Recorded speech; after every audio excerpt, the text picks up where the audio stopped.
Peace and love, family. It's your girl, Six the Goddess. And keep in mind, I'm a goddess and I'm sensitive about my shift. I hope you all are doing well. I am doing well. I wanted to put this video out here because this situation is getting weirder and weirder. And there is a great divide that is about to happen amongst us. Now, something that I will say, this video is not to put anyone up or put anyone down. This video is strictly my opinion and my observations and something that I find important that I wanted to put out there on these YouTube streets for people to just kind of provoke some thought and kind of ponder on their own. Okay. So don't get in my comments talking about, oh my God, you shaming. I hate that stupid word. Okay. All right. So we are at the point of a great divide. Okay. Gone are the days of first dates consisting of questions like, what are your favorite color? And what do you like doing for fun? Okay. This is very serious. Okay. This situation has put us in a place where it literally has the potential to break families apart. Okay. Now I ran across this article and honestly, this article made me really sad. And I'm going to go ahead and share it on the screen. And I'm going to read it aloud with you guys, okay? I was very disturbed at this. This article is courtesy of Baller Alert.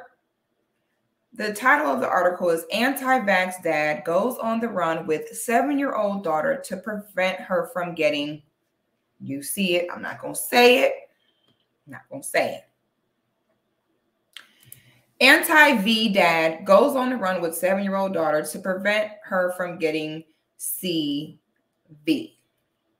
A Canadian father and mother of his 7-year-old daughter are at the center of a CV dispute after he ran off with their daughter to keep her from getting inoculated. The girl's mother,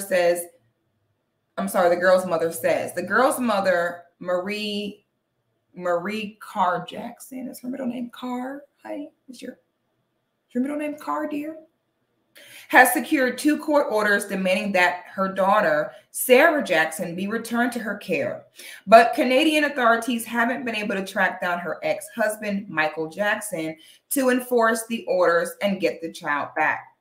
Jackson's lawyer, Jill Drennan, told CBC News that a police visit to her ex-husband's home in Caryville only confirmed that the two were not there. We don't believe they are in the community anymore. She could be out of province. While the frantic search for Jackson and his daughter continues, he appeared on a right-wing talk show called Live with Laura Lynn along with the little girl. Jackson, who wore a black beanie with dark sunglasses as a flimsy disguise, told the host he was not sure if police were actively seeking him. He told Lynn he received mixed messages about whether or not there was a warrant for his arrest. Okay. And Baller Alert, nobody goes on your website to read the rest of the articles. I just want you guys to know that. None of us do. Okay. The minute you cut it off there, we stop. Okay. We're not going on your funky website. Somebody tag Baller Alert and let them know, honey, we don't go on the website. It's not giving. We're not going on there. Anyway, I've made a joke about this in the past about the whole, listen, on y'all be asking the wrong questions in the beginning of relationships. Okay. I do not blame this father for doing what he's doing because, to be honest, I'd be doing the same thing. If you were trying to inject my child with something so new and so experimental, when my child has not even had the opportunity to fully develop their mind, their brain, to have children, to live a healthy life, I'd be doing the same thing, honey. This would transform into all red with a hat, honey. I would be giving all types of Carmen Sandiego. All right. We are going to have to make it very clear when it comes to this CV stuff. All right. People are going to need to have conversations immediately. How do you feel about the, you know what? Okay. This is literally going to break families apart. I really feel for people who are not cheap, who understand, you know what, this whole stick up is not working. Have you guys noticed an increase in people literally just dropping like flies? Like, has anybody noticed that? Am I the only one that's been noticing? Like lately, have we not noticed the increase of people just dropping? And this is in the very beginning. The problem right now is so many people think, number one, that we can trust Big Pharma. Number two, they think, oh, I got it and I didn't die the next day. So they think, oh, it's fine. Not knowing the years it can take for the side effects to come through for this. All right. So many people just laid down, died, and complied with the whole CV thing, not knowing, honey, we are in control here. We are the ones in power here. If we stand united and say, listen, we're not about to have you guys dictating what we are or not going to put in my body. Now, I like to be fair. I like to sit and listen to different people's opinions on what they think. And this is what I get. So many people truly feel as though, when I ask them, do you feel as though you have to have some type of discernment to protect yourself in these situations? What are you going to do if and when that time comes where you start having these side effects? What are you going to do if and when that time comes where your health begins to decline? And there has not been enough time or enough research where they won't even know how to help you. They won't even know how to save you. And I've heard people just kind of brush it off. They just be like, oh, I don't know. Well, I don't think that will happen, or I'll cross that road when it gets there. Like, what? So if somebody has this way of thinking where they're like, listen, I'm going to put this in my body, even though it cannot be removed. I've heard people compare it to eating things like Popeye's chicken. Like, oh, you eat Popeye's chicken and that's not bad for you. Sweetie, your body will digest that Popeyes within hours and it will be gone out of your body in stool. These don't work that way, dear.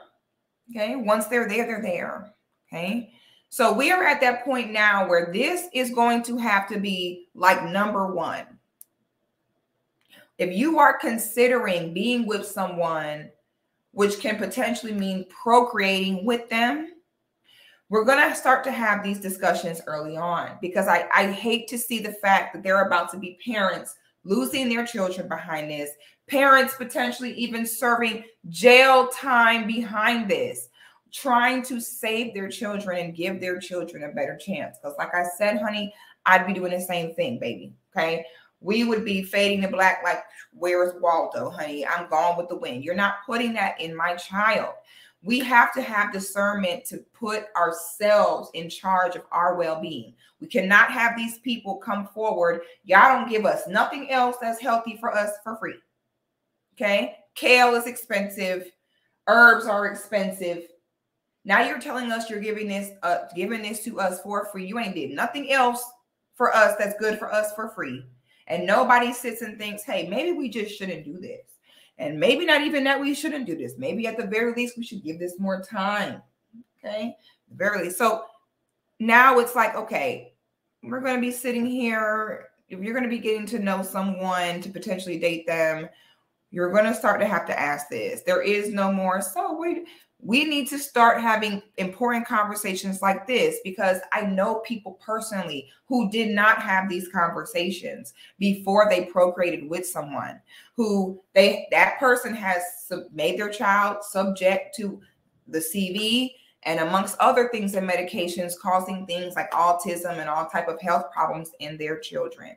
So I beg of you all, please, if you are not with it, I beg of you, please, the people that you are with, all right, you need to make sure they are also not with it. If you are with it, get with someone who is. If you are already in a relationship and for some reason you never discussed this prior to your union, all I can say is let's pray for you and let's hope that one person in the relationship can kind of influence the other to protect y'all children. When some people have these conversations about how they're already with someone or already have a child with someone, and one parent doesn't want their kid to get it, but the other one does, we're kind of in these conversations sitting kind of with our hands tied because it's like you're already married or the kids are already here. So what can we do?